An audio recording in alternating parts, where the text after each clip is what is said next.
నరేంద్ర దామోదర్ దాస్ మోదీ 24 సంవత్సరాల నుండి ఒక్క రోజు కూడా సెలవు తీసుకోకుండా నిరంతరం మన దేశం కోసం పనిచేస్తున్న వ్యక్తి మన ప్రధాని నరేంద్ర మోదీ గారు. గుజరాత్ రాష్ట్రానికి వరుసగా 4 సార్లు ముఖ్యమంత్రి, భారతదేశానికి వరుసగా 3 సార్లు ప్రధానమంత్రి, భారతదేశ రాజకీయ చరిత్రలో ఒక్క ఓటమి కూడా లేని నాయకుడు మన నరేంద్ర మోదీ గారు. మోదీ గారు కారణ జన్ముడు, కలియుగాన్మంతుడు, మరొక ఛత్రపతి శివాజీ, నికార్సైన దేశభక్తుడు. స్వాతంత్రం తర్వాత చాలా మంది ప్రధానమంత్రులు వచ్చారు వెళ్ళారు, కానీ ఈ దేశాన్ని తన ఇల్లుగా, ఈ వందలతో కూడా భారతీయ తన కుటుంబ సభ్యులుగా భావించే ఏకైక ప్రధానమంత్రి మన మోదీ గారు మాత్రమే. 24 ఏళ్లుగా అధికారంలో ఉన్న ఒక్క అవినీతి మధ్య కూడా లేని మహానుభావుడు మన మోదీ గారు.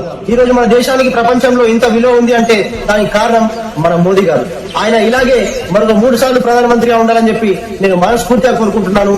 జై హింద్, జై భారత్.